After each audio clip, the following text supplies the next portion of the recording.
مزید ایسے بیان سننے کے لیے چینل کو لائک اور سبسکرائب کریں۔ اللہ کریم نے قرآن مجید میں فرمایا ہے کہ لَقَدْ مَنَّ اللَّهُ عَلَى الْمُؤْمِنِينَ إِذْ بَعَثَ فِيهِمْ رَسُولًا، فرمایا تحقیق اللہ نے مومنوں پر احسان فرمایا ہے کہ انہیں اپنا رسول عطا فرمایا ہے۔ اس کا صرف ترجمہ کبھی بندے کی سمجھ میں آ جائے نا تو سارا میلاد اس کی سمجھ میں آ جاتا ہے۔ صرف اس آیت کا آسان سادہ ترجمہ اگر سمجھ لیا جائے کہ رب کہتا ہے میں نے احسان کیا تم پر، تمہیں اپنا رسول دے دیا ہے۔ وہ دو عالم کی رحمت ہیں، وہ جہاں چاہتے وہیں رہتے، یہ تو ان کی مہربانی ہے کہ یہ عالم پسند آیا۔ نبی پاک صلی اللہ تعالیٰ علیہ وسلم ہمارے اوپر رب کا سب سے بڑا احسان ہے، اور اللہ تبارک و تعالیٰ نے سسکتی، تڑپتی، بے چین، پریشان، تکلیف میں مبتلا اپنی مخلوق پر رحم فرمایا اور رسول کریم عطا فرمائے۔ نبی پاک صلی اللہ تعالیٰ علیہ وسلم کی تشریف آوری نے ایک ایک ذرے پر احسان کیا، حضور سے ایک ایک نگر، ایک ایک پتا فیضیاب ہوا، لیکن بعض چیزیں ایسی ہیں جنہیں خصوصی طور پر سرکار نے نوازا، بعض معاملات پر خاص کرم نوازی حضور نے فرمائی۔ ایک اہم مسئلہ ہے عقیدے کا مسئلہ۔ جس بندے کا کوئی عقیدہ نہیں نہ ہوتا، کوئی نظریہ نہیں ہوتا، کوئی اس شخص کا خاص مزاج نہیں ہوتا سمجھنے والا، ماننے والا، وہ بندہ بھی بیچارہ کوئی زندگی کا لطف نہیں اٹھا پاتا۔ اس کا کوئی نظریہ ہی نہیں ہے، کوئی سوچ ہی نہیں ہے، کوئی اس کی فکر ہی نہیں ہے اس نے کس طرف جانا ہے۔ عقیدہ نہ ہو بندے کا، یعنی دنیا میں معاذ اللہ کچھ ایسے لوگ پائے جاتے ہیں جو سرے سے اللہ تعالیٰ کوئی نہیں مانتے، زندگی کیسے گزرے گی؟ وہ اپنی توجہات کا قبلہ کسے بنائیں گے؟ اور پھر دنیا میں کچھ لوگ ایسے گزرے جو کئی خداؤں کے قائل، کئی، اور پھر اہل عرب کا تو یہ حال کہ 360 بتوں کے سامنے جھکتے۔ مجھے بتائیے جس بندے کو یہی خبر نہ ہو میرا خالق اور مالک کون ہے، جس کو یہی پتہ نہ ہو کہ میرا رزق کہاں سے آتا ہے، میں نے مانگنا کہاں سے ہے، جسے یہ خبر ہی نہ ہو کہ میری دعاؤں کا رخ کس طرف ہونا چاہیے، اس کی بھی کوئی زندگی ہے؟ نبی پاک علیہ السلام نے سب سے بڑا احسان یہ فرمایا ہے کہ ہمیں عقیدہ توحید سکھایا ہے۔ حضور نے ہمیں ہر جگہ سے چھڑا کے رب کریم کی بارگاہ میں سجدہ کرنے کا حکم دیا ہے۔ عرب کے لوگ جو تھے وہ بڑی وہم کا شکار تھے، بڑی اوہام پرستی کا شکار تھے۔ یہ آج کل بھی وہم بہت زیادہ ہے نوجوانوں میں، یعنی کوئی فیصلہ پکا ہے ہی نہیں، کوئی پکی بات ہی نہیں کرتے، یہ کر لوں کہ نہ کروں، اگر آپ کہتے ہیں تو کر لیتا ہوں، ویسے اس میں فلانی کمزوری بھی ہے، اور اگر میں نے نہ کیا تو فلاں مشکل بھی ہے۔ بھئی جس بندے نے قوت فیصلہ ہی نہیں پائی، اس نے ارادہ ہی پکا نہیں کیا کہ اس نے کدھر جانا ہے، تو وہ سفر کیسے کرے گا؟ سفر تو اس بندے کا مکمل ہوتا ہے جو سفر شروع کرتا ہے۔ عرب کے لوگ بھی بڑے اوہام پرستی کا قائل تھے۔ وہ جب قربانیاں کرتے تھے تو ان کا گوشت لا کے کعبے کی دیواروں کے ساتھ ملا کرتے تھے، یہ قبولیت کی علامت ہے۔ سارے کپڑے اتار کے کعبے کا طواف کرتے تھے، جب احرام باندھ لیتے، حج عمرے کا ارادہ کرتے تو دروازوں سے داخل نہیں ہوتے تھے۔ وہ کہتے تھے کہ دروازے گناہگار ہیں اور ہم چونکہ اب نیک کام کر رہے ہیں لہذا اوپر سے ہو کے آئیں گے۔ رسول کریم علیہ السلام نے انہیں ان سارے وہموں سے، ساری پریشانیوں سے، ان ساری بدشگونیوں سے نکال کے کہا اللہ تمہارا مالک ہے، اللہ تمہارا محافظ ہے، ہوگا وہ جو رب چاہے گا۔ ذرا سی بات پہ سہم جانا، ذرا سی بات پہ ڈر جانا۔ حضور نے لوگوں کو قوت فیصلہ عطا کی، اور اتنی بڑی قوت فیصلہ حضور نے دی کہ کل تک جو فیصلہ کر نہیں نہ پا رہے تھے، آج انہوں نے اس طرح کے فیصلے کیے کہ اپنی ساری کی ساری اولادیں لے کر وہ میدانوں میں کھڑے ہو گئے۔ وہ ڈٹ گئے کہ ہم نے کفر کے مقابلے میں جہاد کرنا ہے، انہوں نے طے کر لیا کہ حق کیا ہے، سچ کیا ہے۔ نبی پاک علیہ الصلوۃ والسلام نے ہمیں عقیدہ توحید دیا اور وہ طے کر کے دیا ہے نبی پاک نے، سجدہ سوائے اللہ کے کسی کو جائز، اگر کوئی عبادت کی نیت سے کرتا ہے تو سجدہ کفر ہے، اور اگر تعظیم کی نیت سے کرتا ہے تو حرام ہے۔ اعلیٰ حضرت بریلوی رحمۃ اللہ علیہ نے 50 کے قریب دلائل کتاب و سنت سے اور 100 سے زیادہ دلائل فقہ اور اصول فقہ سے بیان فرمائے ہیں کہ کسی اور کے لیے تعظیمی سجدہ بھی حرام ہے۔ نبی پاک علیہ السلام تشریف فرما تھے تو کچھ جانوروں نے آ کے حضور کے قدموں پہ سجدہ کیا، پیش نظر ہے وہ نوبہار، اور سجدے کو دل ہے بے قرار، روکیے سر کو روکیے، یہی تو امتحان ہے۔ کچھ جانوروں نے جب سجدہ کیا تو صحابہ عرض کرنے لگے یا رسول اللہ صلی اللہ تعالیٰ علیہ وسلم ہمارا بھی دل کرتا ہے، تو حضور نے فرمایا بھی سجدہ سوائے رب کے کسی کے لیے جائز نہیں ہے، ہاں اگر جائز ہوتا تو میں خاتون سے کہتا کہ اپنے شوہر کو سجدہ کرے۔ نبی پاک علیہ الصلوۃ والسلام نے حد بندی کر دی۔ اور پھر دیکھیں یہ جو ہم میلاد مناتے ہیں نا، یہ میلاد اللہ تعالیٰ کی توحید کا بہت بڑا اعلان ہے۔ ہم کہتے ہیں نبی پاک کا میلاد ہوا، جس کا میلاد ہوتا ہے وہ خدا نہیں ہوتا، جو پیدا ہوتا ہے وہ رب۔ جب ہم میلاد منا رہے ہوتے ہیں تو ہم یہ بتا رہے ہوتے ہیں بھئی حضور خدا نہیں، حضور تو 12 ربیع الاول کو پیدا ہوئے، تو جو پیدا ہو رب پیدا، لم یلد ولم یولد، اللہ تبارک و تعالیٰ پیدا نہیں ہوتا، مالک تو ازلی ابدی شانیں رکھتا ہے۔ اس لیے عقیدہ توحید بندے کو مضبوط کر دیتا ہے۔ انسان جب عقیدہ توحید والا ہو جاتا ہے، اور نبی پاک علیہ السلام دنیا میں رب کی طرف بلانے آئے، وداعیا الی اللہ باذنہ وسراجا منیرا، حضور نے لوگوں کو اللہ کی جانب دعوت دی۔ جب انسان توحید والا ہو جاتا ہے تو مضبوط ہو جاتا ہے، وہ کسی سے نہیں ڈرتا، وہ سمجھتا ہے ہونا تو وہ ہے جو میرا رب چاہے گا، مجھے پریشان ہونے کی ضرورت کیا ہے۔ پھر اس کا بھروسہ بھی اللہ تعالیٰ پر، اس کی امیدیں بھی اللہ رسول سے، اس کی توجہات کا قبلہ بھی سارا ادھر ہی۔ تو حضور نے لوگوں کو عقیدہ دیا، مضبوط کیا۔ رسول پاک صلی اللہ تعالیٰ علیہ وسلم نے ذہنوں کو پختگی عطا فرمائی۔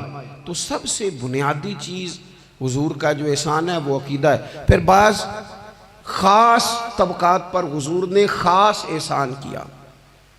آج بھی پوری دنیا میں ڈھنڈورا پیٹا جاتا ہے عورتوں کے حقوق کا،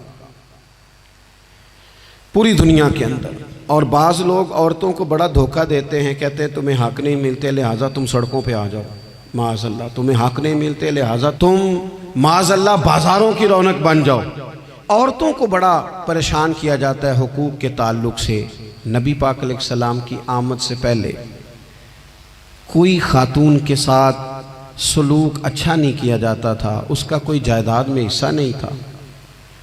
عورت کا خامد اگر فوت ہو جاتا تو وہ اپنے سسرال کے خاندان کی پراپرٹی بن جاتی، معاذ اللہ، اور جس کے مرضی چاہے سپرد کر دیتے۔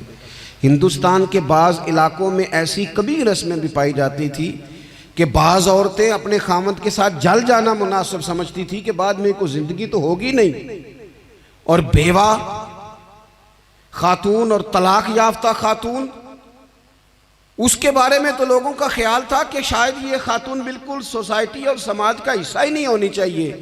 قربان جائیں، یہ اعزاز میرے نبی پاک نے دیا ہے۔ حضور نے پہلی شادی ہی اس خاتون سے کی ہے جن کا پہلے بھی نکاح ہو چکا تھا، اور خاتون کو حضور نے حقوق دیے، جائیداد میں حصہ دیا۔ کہا جو بیٹیوں کی بہنوں کی پرورش کر کے آئے گا اور اچھی پرورش کر کے انہیں روانہ کر دے گا، جس طرح میری 2 انگلیاں جڑی ہوئی ہیں میرے ساتھ جڑ کے جنت میں جائے گا۔ اور ایک روایت میں فرمایا کہ جب کسی کے ہاں بیٹی پیدا ہوتی ہے نا تو اللہ فرشتوں کو بھیجتا ہے، اور وہ اس کے گرد کھڑے ہو جاتے ہیں اور گھر والوں کو سلام کہتے ہیں، اور کہتے ہیں یہ ضعیفہ ایک ضعیفہ سے پیدا ہوئی ہے، یہ کمزور، یعنی صنف کے لحاظ سے کمزور نازک بچی ایک نازک ماں سے پیدا ہوئی ہے۔ فرشتے کہتے ہیں جو اس کی پرورش کرے گا نا، اللہ قیامت تک اس کی مدد کرے گا۔ اس کی ہمیشہ مدد ہوتی رہے۔ اور نبی پاک صلی اللہ تعالیٰ علیہ وسلم کی خدمت میں آ کے جب خواتین نے کہا تھا نا یا رسول اللہ ہمارے تو دین دنیا کے معاملات میں مردوں کے تعلق سے کمزوری ہے، کئی دن تو ہم ویسے نماز نہیں پڑھ سکتی مہینے میں، کئی دن تو ہم ویسے عبادات کے قریب نہیں جا سکتی، جہاد پہ ہم نہیں جاتی، گواہی ہماری مردوں کے برابر نہیں، تو یا رسول اللہ صلی اللہ علیہ وسلم ہمارا بھی کوئی احساس ہے؟ تو حضور نے فرمایا جب کوئی خاتون حاملہ ہوتی ہے نا تو اللہ اسے اتنا ہی ثواب دیتا ہے جتنا جہاد کرنے والے کو ثواب دیتا ہے، اور جب بچہ پیدا ہوتا ہے تو اللہ تعالیٰ اسے شہادت کا درجہ عطا کرتا ہے، اور جب وہ بچوں کو دودھ پلاتی ہے تو رب اسے غلام آزاد کرنے کا ثواب عطا کرتا ہے۔ ایک دفعہ نا نبی پاک صلی اللہ تعالیٰ علیہ وسلم کی خدمت عالی مرتبت میں حضرت عائشہ صدیقہ رضی اللہ تعالیٰ عنہ نے ایک واقعہ عرض کیا، عرض کی حضور آج میرے ساتھ عجیب معاملہ ہوا، میں گھر میں اکیلی تھی تو ایک خاتون 2 بیٹیوں سمیت آئی، اس نے کہا کہ میں بھی بھوکی ہوں، میری بیٹیاں بھی پریشان ہیں، کھانا نہیں کھایا۔ سیدہ پاک کہتی ہیں یا رسول اللہ میرے پاس بھی 3 کھجوریں تھیں گھر میں پڑی، یہ 2 جہاں کے شاہ ہیں پر پاس کچھ رکھتے نہیں، اور 2 جہاں کی نعمتیں ہیں ان کے خالی ہاتھ میں۔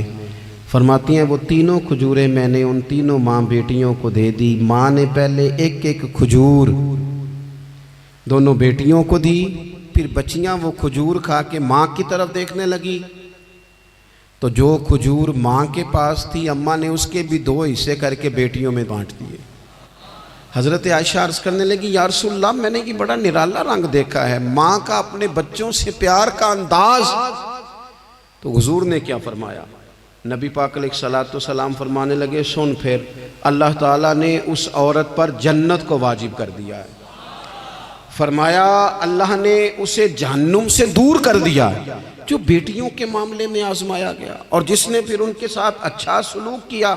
اپنا حضور کا عمل یہ تھا کہ حضور کی بڑی صاحبزادی سیدہ زینب رضی اللہ تعالیٰ عنہ، یہ حضور کی سب سے بڑی صاحبزادی ہیں، یہ بخاری میں آپ کو ملے گا کہ ان کی بیٹی جناب امامہ بنت زینب چھوٹی سی عمر تھی، تو جب حضور نماز کے لیے آتے تھے تو نواسی کو اٹھا کے ساتھ لے آتے تھے، اور وہ حضور نماز پڑھتے تھے تو وہ نبی پاک کے کندھوں پہ کھیلتی تھی۔ حضور نے عملاً بیٹیوں سے پیار کرنا سکھایا، بیٹیوں سے محبت کریں، بیٹیوں سے پیار کریں۔ بیٹیاں بڑی خیرخواہ ہوتی ہیں، بیٹیاں ماں باپ کی بڑی وفادار ہوتی ہیں، بیٹیاں بڑا خاص تعلق رکھتی ہیں۔ جوانوں آپ سے بھی کہوں گا بہنوں کی طرف توجہ رکھیں، جو کسی کی بہن آپ کے گھر ہے اس کا بھی خاص احساس کریں، وہ بھی کسی کی بہن ہے، لیکن اپنی بہن کے ساتھ بھی خاص نسبت کا تعلق قائم رکھیں، رشتوں میں اعتدال ہونا چاہیے۔ اس صنف کو نبی پاک علیہ السلام نے خاص کر کے نوازا ہے، اور ہمارا بھی ان کے ساتھ خاص رشتہ ہونا چاہیے۔ اسی طرح کا معاملہ یتیموں کے ساتھ ہے، کمزوروں کے ساتھ ہے۔ دیکھو آج نا ہمارے ہاں کمزوروں، غریبوں، مسکینوں، یتیموں کی مدد تو کی جاتی ہے، لیکن انہیں لوگ اپنے ماحول کا حصہ نہیں بناتے۔ یعنی کبھی گئے تو غریبوں میں آٹا بانٹ آئے، کبھی گئے تو غریبوں میں جا کے کپڑے تقسیم کر آئے، کبھی گئے تو غرباء کو کچھ وقتی طور پر کچھ ضروریات زندگی دے دیں، کبھی عیدیاں بانٹ دیں، کبھی سیلاب زدگان میں چلے گئے۔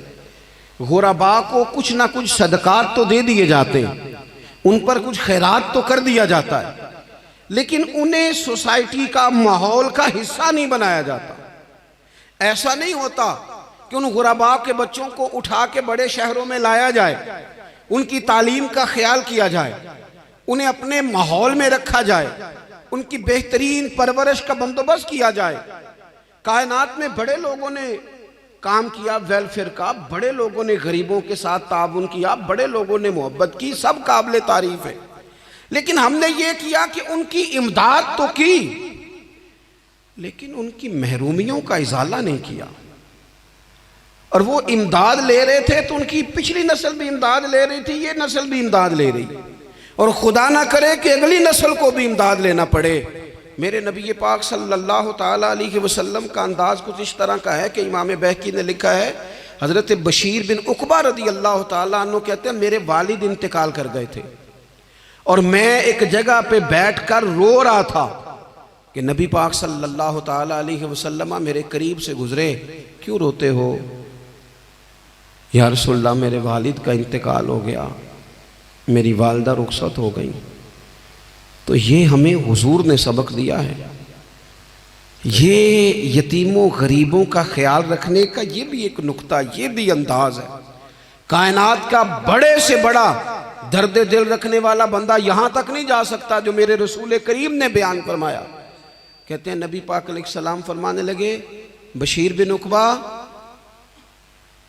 کیا تو اس بات پر راضی نہیں کہ میں تیرا باپ ہوں اور عائشہ تیری ماں ہو؟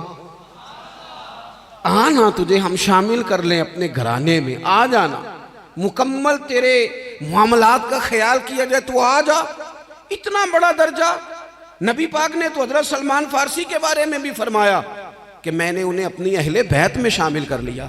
رسول اللہ صلی اللہ تعالیٰ علیہ وسلم غرباء کے لیے، مساکین کے لیے، یتیموں کے لیے، ناداروں کے لیے جو خاص احسان بن کے آئے، وہ یہ والا لہجہ نہیں کہ ہم مطمئن ہو گئے کہ ٹھیک ہے ہم گئے تو تھے، اتنے پیکٹ بانٹ تو آئے، اتنا کچھ ہم نے دے تو دیا، فلانا کام کر تو لیا، اور وہ بھی کب تک کیا؟ جب تک خبریں تیز تھیں۔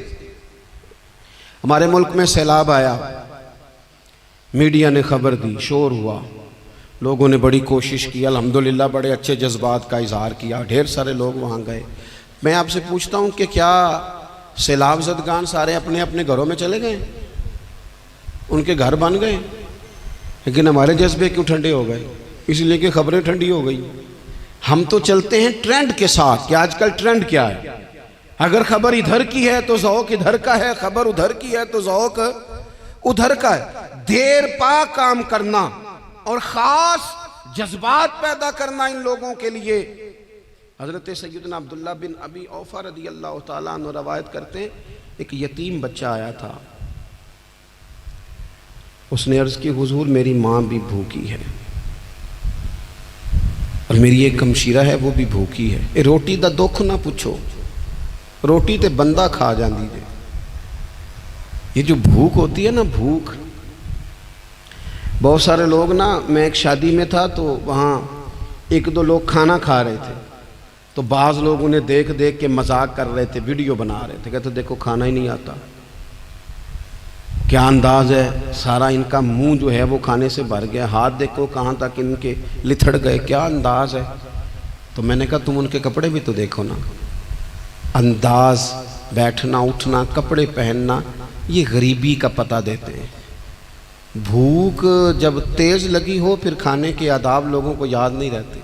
غربت نے میرے بچوں کو تہذیب سکھا دی، اب وہ سہمے ہوئے رہتے ہیں، شرارت نہیں کرتے۔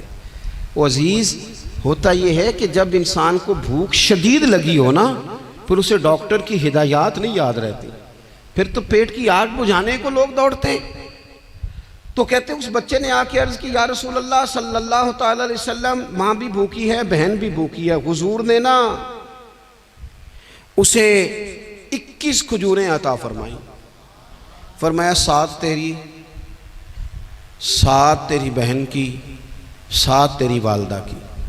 اور یہ حضور نے 21 کھجوریں دی ہیں، یہ نبی پاک نے 21 دی ہیں، ہاں یہ حضور نے 21 دی ہیں۔ اور حضور تو اشارہ بھی کر دینا تو پھر روٹی ساری زندگی ختم نہیں ہوتی۔ وہ حضرت ابو ہریرہ کو بھی ملی تھی، فرماتے ہیں میں کئی سال کھاتا رہا، 1 کلو کھجوریں تھی پر ختم ہی نہیں ہوئی۔ 21 کھجوریں حضور نے دیں۔ حضرت معاذ ابن جبل رضی اللہ تعالیٰ عنہ اٹھے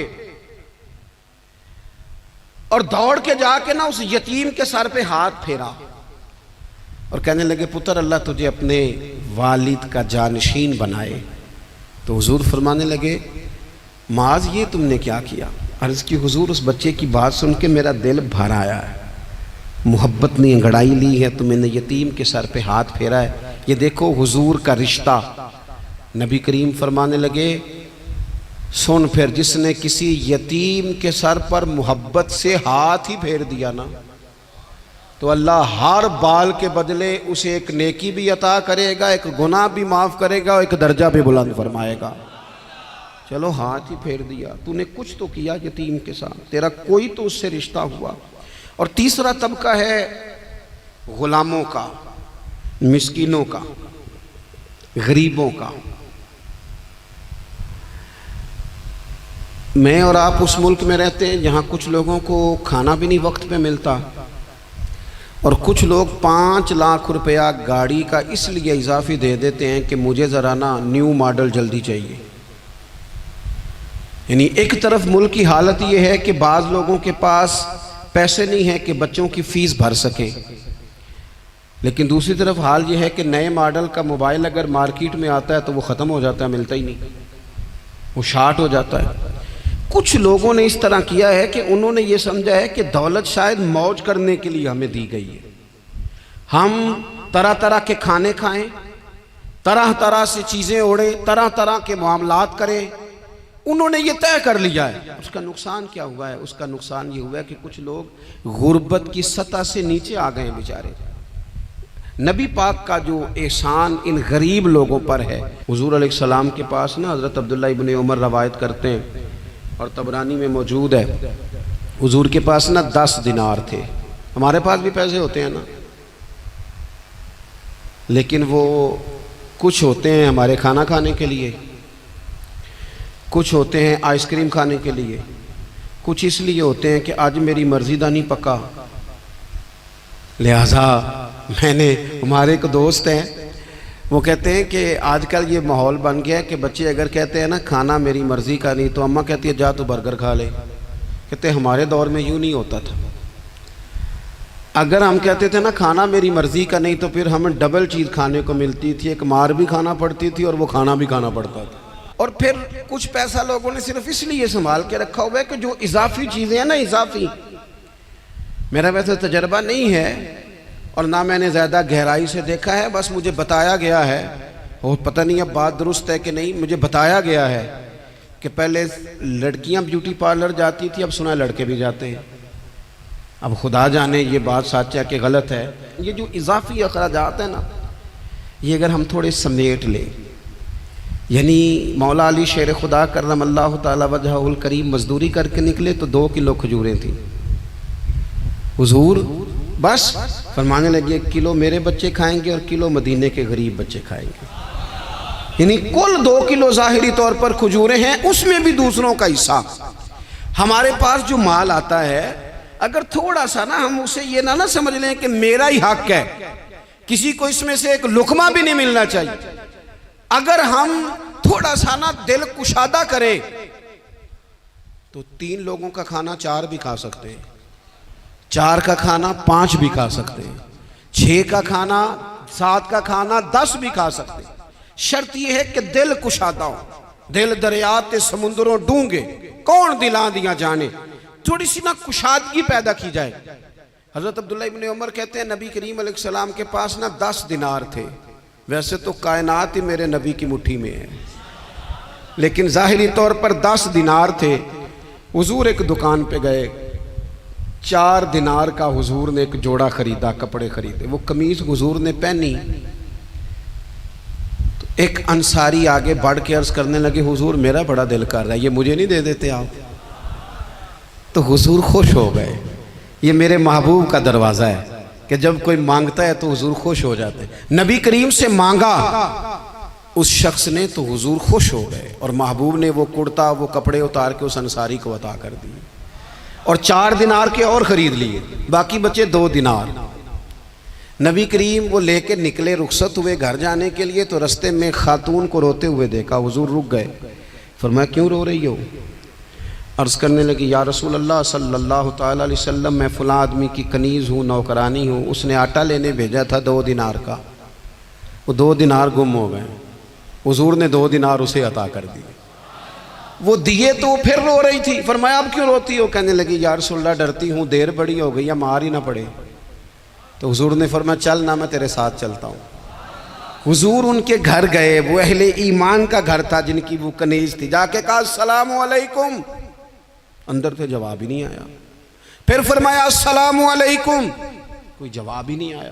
محبوب کا طریقہ مبارکہ تھا 3 دفعہ دستک، پھر واپسی، تیسری دفعہ کہا السلام علیکم تو وہ سارے بول پڑے وعلیکم السلام یا رسول اللہ، حضور ماں باپ قربان۔ تو حضور فرمانے لگے میں نے پہلے بھی 2 دفعہ سلام لیا، بولا کوئی نہیں۔ کہا یا رسول اللہ اپنے نصیب تھے نا کہ ہم پہ سلامتیاں بھیج کون رہا ہے، ہم نے سوچا ذرا 3 دفعہ مل جائے سلامتی، ذرا مل جائے نا، حضور سلامتی بھیج رہے ہیں تو آتی رہے نا۔ تو محبوب کریم علیہ السلام فرمانے لگے یہ تمہاری کنیز وہاں کھڑی رو رہی تھی، اس بیچاری کے 2 دینار گم ہو گئے تھے، اسے دوبارہ سامان لاتے کچھ دیر ہو گئی، اس پر سختی نہ کرنا، مارنا نہ۔ غلام کہنے لگے حضور اس خاتون کے قربان جائیں جو ہمارے کریم رسول کو ہم جیسے غریبوں کے گھر تک لے آئی ہے، مارنا کیا، ہم اسے آزاد کرتے ہیں، یہ آزاد ہے اللہ کی رضا کے لیے۔ یہ دیکھو یہ میرے نبی پاک کا انداز ہے۔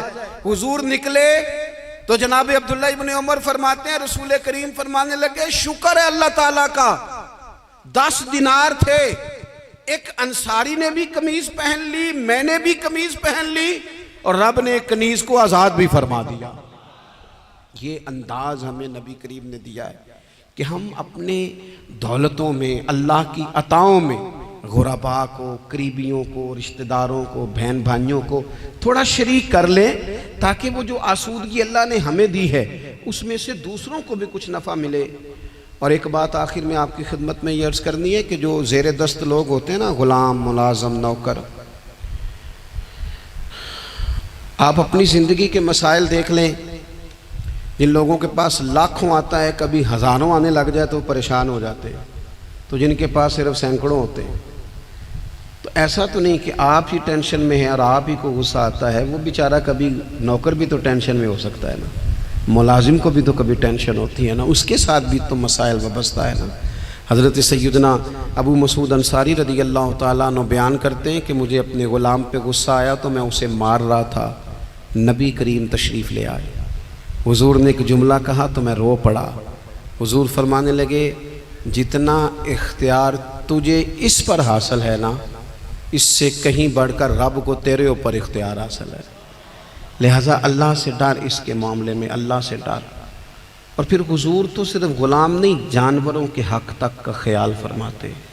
ایک جگہ تشریف لے گئے تو اونٹ آپ کے پیروں پہ سر رکھ کے رویا، نبی کریم نے اس کی پشت پہ ہاتھ پھیرا، فرمایا اس کے مالک کو بلاؤ نا۔ جب وہ آیا تو کیا ارشاد فرمایا؟ فرمایا تو اس کے معاملے میں اللہ سے نہیں ڈرتا، اس نے شکایت کی ہے کہ تو اس کی طاقت سے زیادہ بوجھ ڈالتا ہے، چارہ اور پانی بھی وقت پر نہیں دیتا۔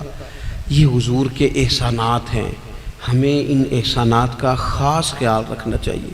اور یہ جو ایام ہے عید میلاد النبی کے، ان ایام میں بالخصوص ہمیں غریبوں کے ساتھ، یتیموں کے ساتھ، بیواؤں کے ساتھ، مساکین کے ساتھ، لاچاروں کے ساتھ اس لحاظ سے زیادہ مدد کرنی چاہیے کہ میرے رسول پاک انہی کے لیے تو زیادہ رحمت بن کے آئے، انہی کا تو محبوب نے خیال زیادہ فرمایا، انہی کے بارے میں تو ہمیں تلقین زیادہ فرمائی۔